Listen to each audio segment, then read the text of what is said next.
우리 교회 달력 8월 달력에 보면 성령이라고 하는 단어가 적혀 있습니다. 우리가 8월을 살면서 성령 하나님께서 우리 가운데 어떠한 일을 하고 계시는지에 대해서 우리가 생각하고 또 묵상하고 또 성령 하나님을 의지하는 그러한 우리가 되면 좋겠습니다. 기독교인들과 또 믿지 않는 사람들을 가장 선명하게 구분해 주는 단어 중에 하나가 성령일 것입니다. 믿는 자들은 살면서 성령이라는 단어를 꽤 많이 사용합니다. 그러나 믿지 않는 분들은 성령이라고 하는 단어를 입에 아마 거의 입에서 사용하지 않을 가능성이 크죠. 근데 때로는 우리가 성령 하나님에 대해서 오해하는 경우가 참 많습니다. 성령 하나님, 성령을 체험하고 성령 충만한 것, 그것이 우리 성도의 삶에서 매우 중요한 것은 사실이지만 성령 충만이라고 하는 것을 상당히 오해하는 경우가 많습니다. 성령 충만하면 할 수 없는 많은 일들을 하게 된다. 성령 충만하면 내 삶이 이전과는 아주 많이 달라진다. 성령 충만하면 실패하지 않고 성공한다. 이와 같은 생각은 일면 맞기는 하지만 우리가 성경에서 말하는 성령 충만이라고 하는 그 본질적인 부분과 우리가 비교해 보면 상당히 곁가지에 해당하는 부분이라 할 수 있습니다. 장님들이 모여서 코끼리를 만집니다. 코끼리를 만지고 어떤 사람은 코끼리를 기둥과 같다 라고 이야기를 합니다. 또 어떤 사람은 긴 호수와 같다. 또 어떤 사람은 벽과 같다. 어떤 사람은 부채와 같다 라고 그렇게 이야기를 합니다. 각기 코끼리 한 부분만을 본 것이죠. 다리를 만진 사람, 또 옆에 코끼리의 옆을 만진 사람, 또 코끼리의 코를 만진 사람, 그리고 코끼리의 귀를 만진 사람, 다 각각 자기가 만진 것만 가지고 코끼리라고 그렇게 이야기를 합니다. 그러나 코끼리를 본 사람의 경우에는 그것이 일부분이라고 하는 것을 잘 알 수 있을 것입니다. 우리가 성령이라고 하는 부분도 오해하는 경우가 참 많습니다. 성령 충만하면 내가 할 수 없던 많은 일들을 하게 될 것이다 라고 하는 생각, 그것은 성경이 말하는 코끼리와 같은 그런 어떤 아주 중요한 본질에 대한 이야기가 아니고 한 부분이라고 하는 것을 우리는 기억할 필요가 있습니다.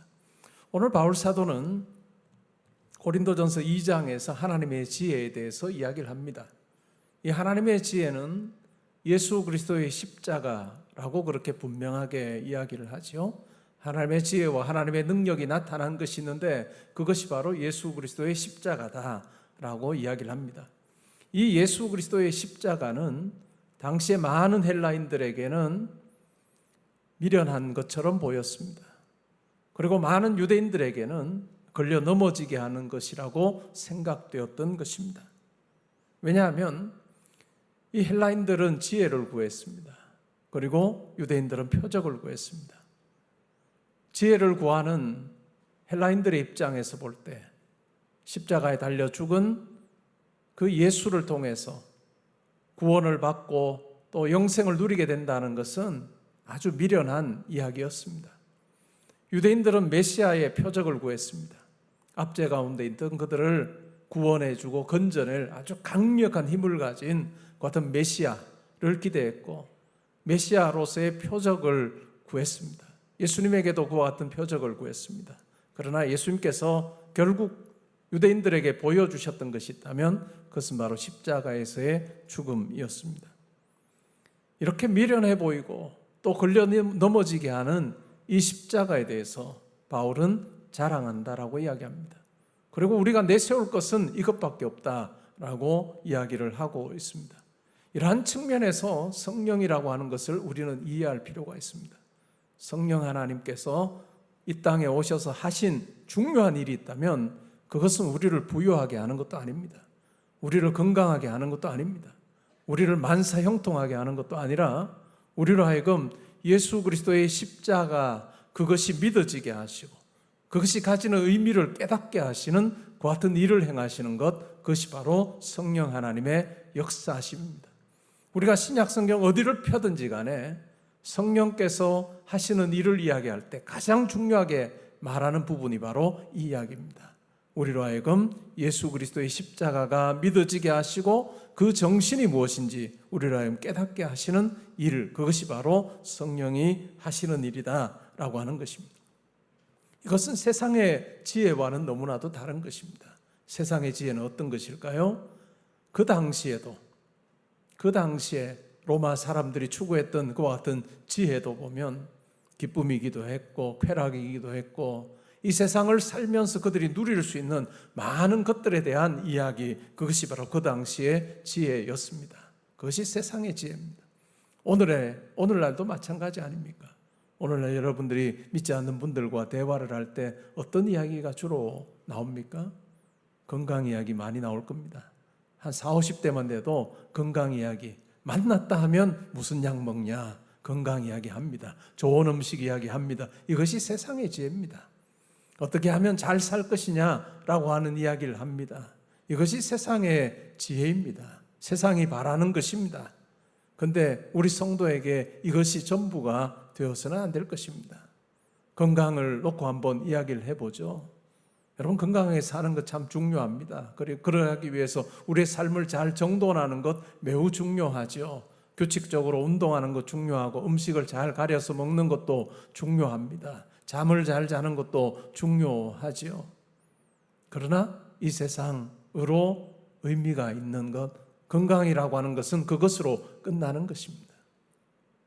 아무리 건강하게 살기를 원한다 해도 이 세상을 살면서 평생 그냥 영원히 살 수 있는 사람은 아무도 없습니다.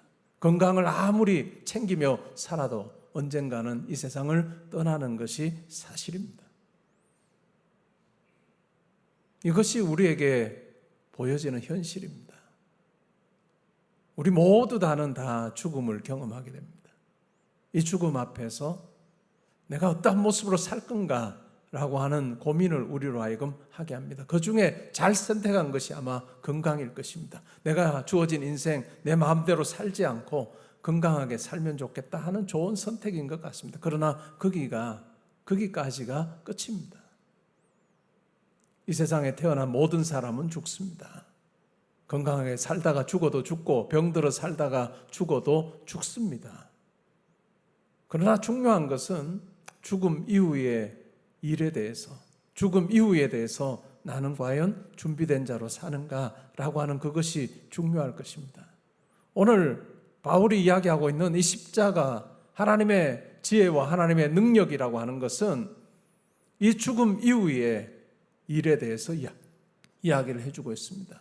모든 사람이 죄를 범하여서 하나님의 영광에 이룰 수 없어서 결국은 필연적으로 죽을 수밖에 없는, 아니 죽은 자로 영이 죽었고 우리의 몸도 죽을 수밖에 없는 그와 같은 존재로 사는 우리에게 하나님께서 자기 아들을 이 땅에 보내주셔서 우리를 대신하여 우리를 위하여 십자가에 죽게 하심으로 우리가 그 예수 그리스도의 십자가의 그 놀라운 죽음을 나를 위한 하나님의 사건이었음을 고백하는 그때 우리가 예수 그리스도의 그 공로를 힘입어서 우리에게 있는 죄가 사하여지고 또한 우리의 영이 살아나게 되고 죽음 이후에 영원한 하나님 나라에서 함께 주님과 살게 되는 그 영광스러움에 대한 이야기, 그것이 바로 십자가가 우리에게 말하고 있는 내용이라 할 수 있습니다.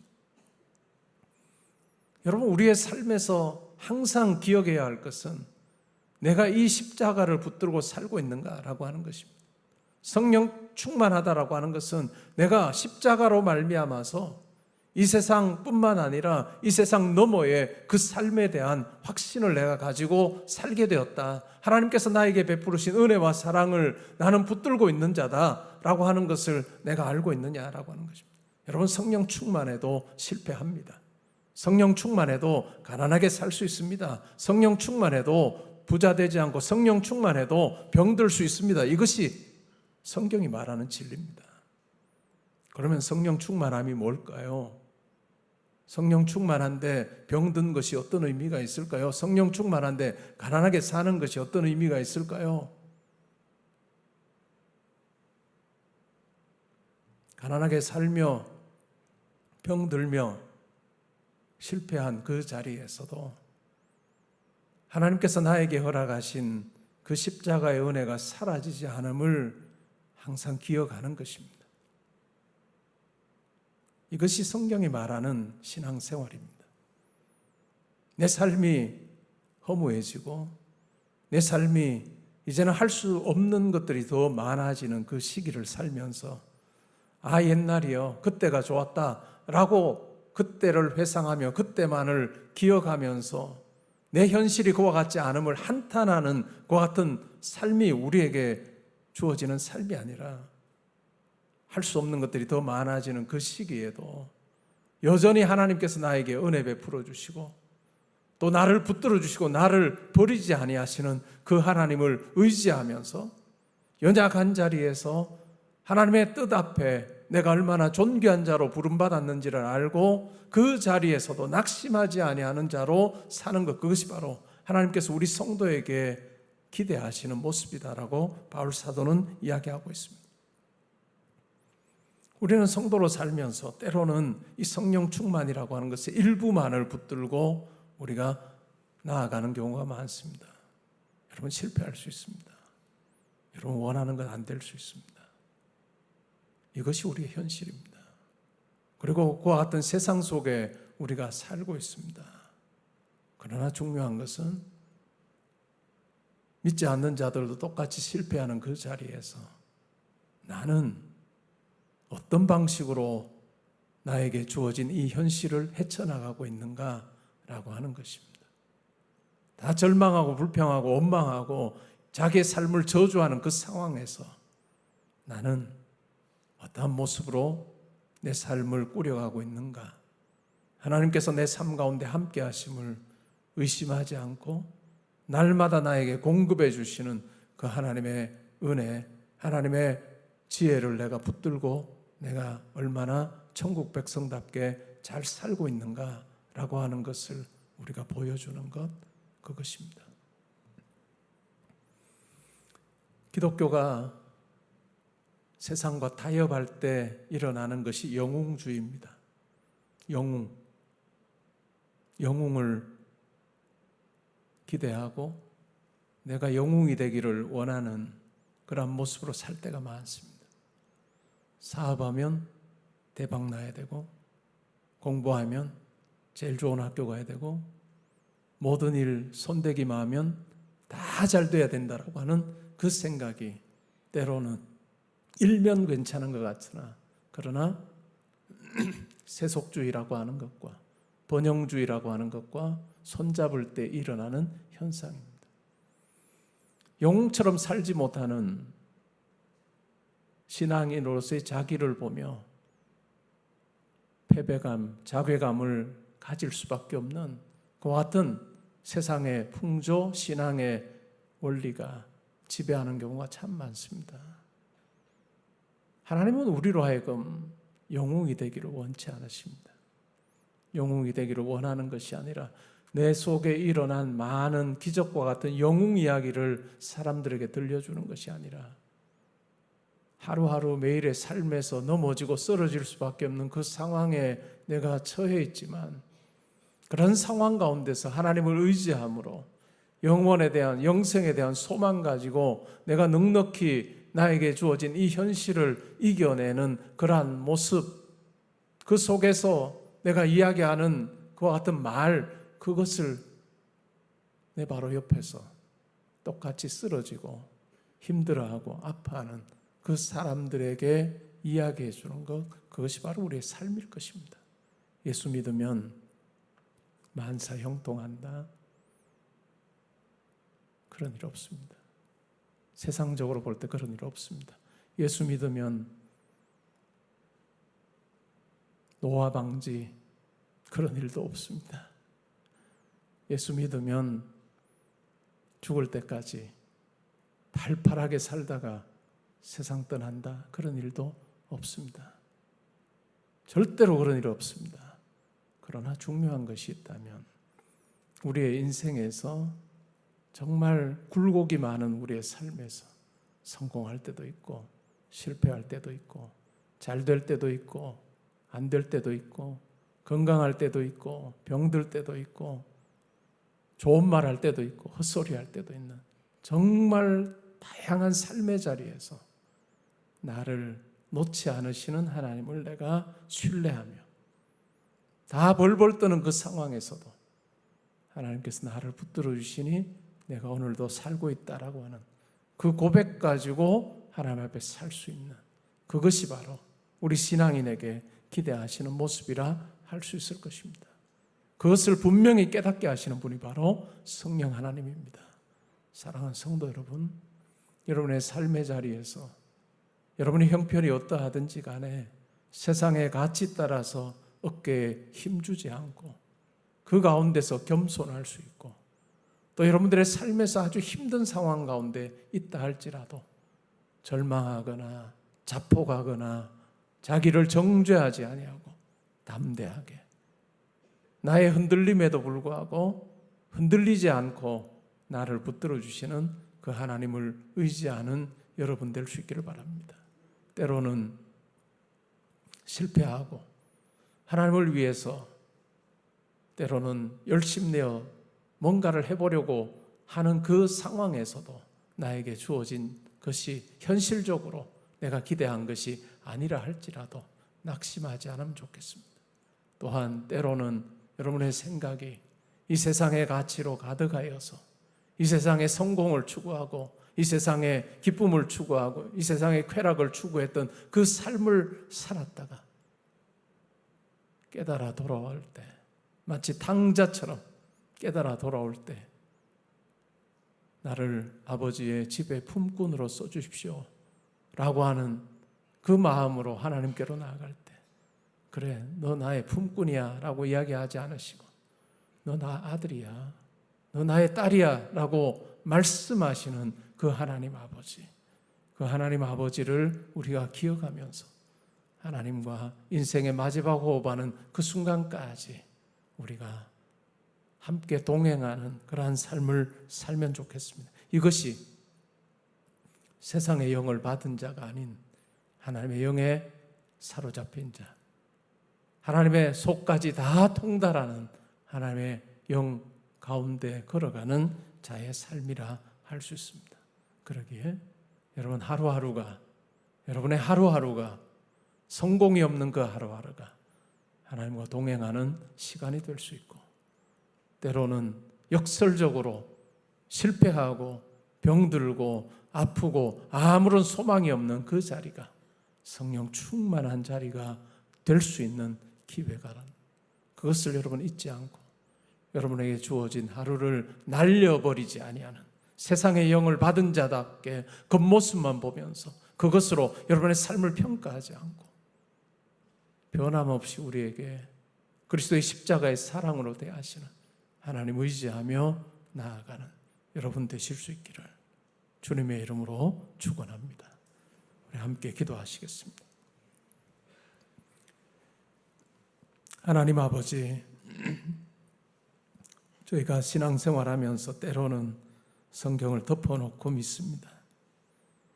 성경을 펼쳐서 주의 말씀이 무엇을 이야기하는지 자세히 살피지 않고 덮어놓고 우리가 바라는 대로 성경 말씀을 해석할 때가 많습니다. 그러하다 보니 세상의 방식과 성경에서 말하는 것이 적절히 섞여서 때로는 많은 힘을 주는 것 같지만 말씀과는 동떨어진 모습으로 살고 있을 때가 많습니다.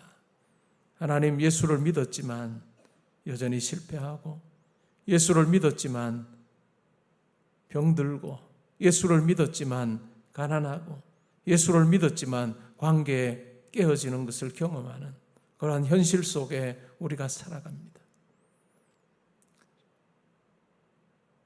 타락한 인간의 본성을 가지고 태어난 우리 모두가 경험할 수밖에 없는 공통 경험임을 저희들 잘 압니다. 그러나 예수 그리스도를 통해서 우리를 하나님의 자녀 삼으신 그 하나님의 사랑이 우리 가운데 머물러 있으므로 낙심과 절망과 슬픔의 자리에서 우리 가운데 함께 하셔서 세임 주시고 소망 주시고 위로하시는 하나님 아버지를 만나며 살게 해주시니 감사합니다. 하나님, 그리고 마침내 우리가 육신의 장막을 벗을 때 슬픔이나 절망이나 곤고나 낙심이 없는 영원한 하나님 나라에서 영생을 누리도록 하시는 그 놀라운 은혜가, 그 놀라운 하나님의 일하심이 우리 가운데 주어져 있음을 기억하면서 그 영원한 하나님 나라를 사모하는 자답게 역설적으로 이 땅에서 어떤 형편에서도 그 나라의 백성답게 하나님의 자녀답게 잘 살아가는 저희들 되게 하여 주옵소서.